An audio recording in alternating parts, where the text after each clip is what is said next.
நம்ம இன்னைக்கு பார்க்க போற சூப்பரான ரெசிபி என்னன்னா லீஃப் மஷ்ரூம் குழம்பு எப்படி செய்யறதுன்னு தான் பார்க்க போறோம். Hi friends, welcome to Sam's Adupadi. வீடியோக்குள்ள போறதுக்கு முன்னாடி நம்ம சேனல் சாம்ஸ் அடுப்படி சப்ஸ்கிரைப் பண்ணிக்கோங்க. கூடவே இருக்கிற பெல் சிம்பிளையும் கிளிக் பண்ணிக்கோங்க. இந்த ரெசிபி செய்ய லீஃப் மஷ்ரூம் 250 கிராம் அளவு எடுத்திருக்கேன். ஃபர்ஸ்ட் காளானை க்ளீன் பண்ணிக்கலாம். க்ளீன் பண்ணுறதுக்கு ஒரு பாத்திரத்தில் போட்டுக்கோங்க. வாஷ் பண்ணுறதுக்கு வேணுங்கிற அளவு தண்ணி ஊற்றிக்கோங்க. வாஷ் பண்ணி எடுத்துக்கோங்க. ரொம்ப காளான அழுத்தாமல் வாஷ் பண்ணுங்க. எல்லா காளானையும் வாஷ் பண்ணி எடுத்தாச்சு பாருங்க. இப்போ மஷ்ரூமை கட் பண்ணி எடுத்துக்கலாம். லீஃப் காளான ஓரளவு மீடியம் பீசஸாக கட் பண்ணி எடுத்துக்கோங்க. இதே போல் எல்லாத்தையும் கட் பண்ணி எடுத்துக்கோங்க. ரொம்ப சின்ன பீசஸாக கட் பண்ண வேண்டாம், ஏன்னா வெந்த பிறகு ரொம்ப சுருங்கி பொடி பொடி ஆயிரும். எல்லா மஷ்ரூமையும் கட் பண்ணியாச்சு. கட் பண்ணினதை ட்ரான்ஸ்ஃபர் பண்ணி வச்சுக்கோங்க. காளானில் விட்டமின்ஸ் அதிகமாக இருக்குது. கலோரி குறைவாக இருக்கிறதுனால வெயிட்டை கண்ட்ரோலாக வச்சுக்க ஹெல்ப் பண்ணுது. மஷ்ரூமுக்கு தேவையான மசாலாவை வணக்கிக்கலாம். அதுக்கு அடுப்பை ஆன் பண்ணி மண் வடக்கல் வச்சுக்கோங்க. நீங்கள் வணக்கிறதுக்கு எந்த பாத்திரம் வேணாலும் யூஸ் பண்ணிக்கோங்க. சூடானதுக்கப்புறம் 2 டேபிள் ஸ்பூன் ஆயில் விட்டுக்கோங்க. ஆயில் சூடானதுக்கப்புறம் சின்ன வெங்காயம் உரிச்சது 1 கையளவு சேர்த்துக்கோங்க. பெரிய வெங்காயத்தை விட சின்ன வெங்காயம் சேர்த்தாதான் டேஸ்ட்டு சூப்பராக இருக்கும். அடுப்பை மீடியம் ஃப்ளேமில் வச்சுட்டு வணக்கி விடுங்க.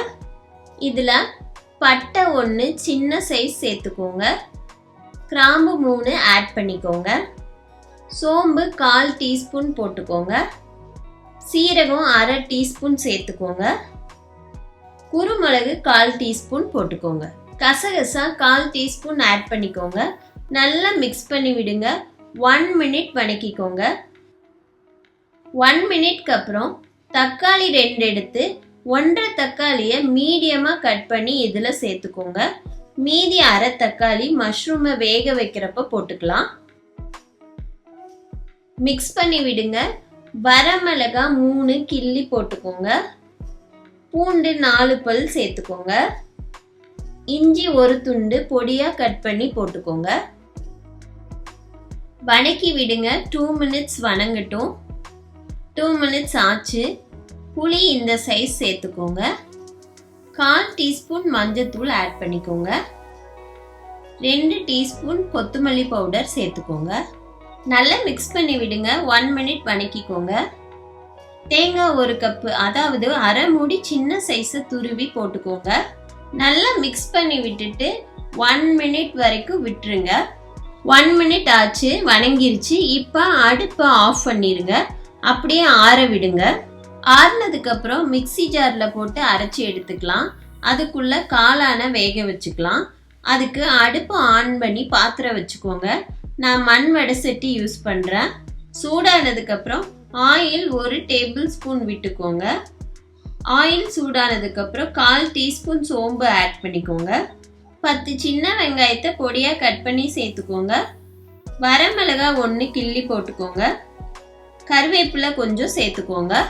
நல்லா மிக்ஸ் பண்ணி விட்டு வணக்கிக்கோங்க. வணங்கினதுக்கப்புறம் 1/2 தக்காளியை இப்போ தாளிக்கிறதுக்கு கட் பண்ணி போட்டுக்கோங்க. ஏற்கனவே மசாலா அரைக்க 1/2 தக்காளி போட்டுட்டோம். மீதி 1/2 தக்காளியை இதில் சேர்த்துக்கோங்க. நல்லா மிக்ஸ் பண்ணி விட்டுக்கோங்க. அடுப்பை மீடியம் ஃப்ளேம்லேயே வச்சுக்கோங்க. 2 மினிட்ஸ் வணக்கிக்கோங்க.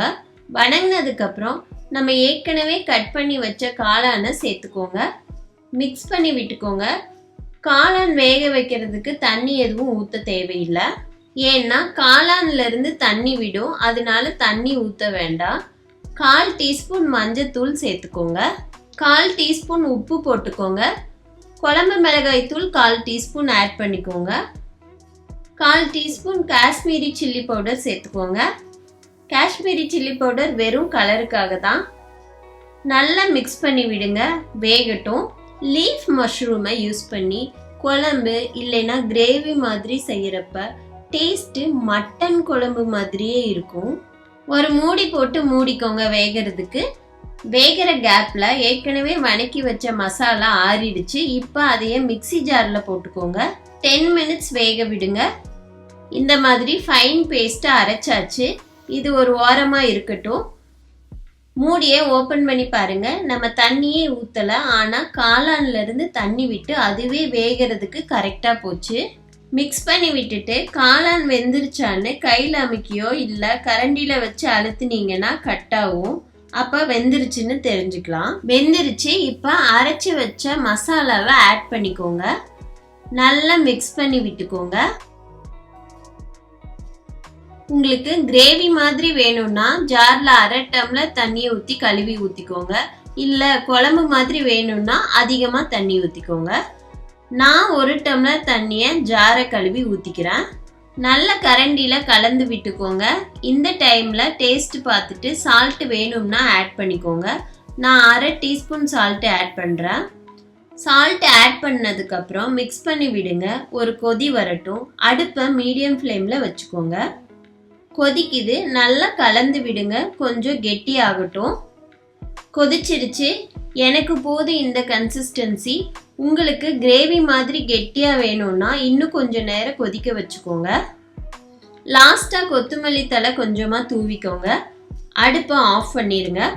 அவ்வளவுதான், மஷ்ரூம் குழம்பு ரெடி ஆயிடுச்சு. சர்வ் பண்ண ட்ரான்ஸ்ஃபர் பண்ணிக்கலாம். இந்த குழம்ப சப்பாத்தி, நான், பூரி இதுக்கெல்லாம் சைட் டிஷ்ஷாக வச்சு சாப்பிடலாம். ஒயிட் ரைஸ்க்கு இந்த குழம்பு ஊற்றி சாப்பிட்றப்ப டேஸ்ட்டு செம்மையாக இருக்கும். அவ்வளவுதான், லீஃப் மஷ்ரூம் குழம்பு ரெடி. ஃப்ரெண்ட்ஸ், நிறைய பேர் சப்ஸ்கிரைப் பண்ணாமல் வீடியோ பார்க்குறீங்க. சப்ஸ்கிரைப் பண்ணிட்டு பார்த்தீங்கன்னா எனக்கு ரொம்ப ஹாப்பியாக இருக்கும். எங்கள் சேனல் உங்களுக்கு பிடிச்சிருந்தா சப்ஸ்கிரைப் பண்ணி சப்போர்ட் பண்ணுங்கள். தேங்க்யூ.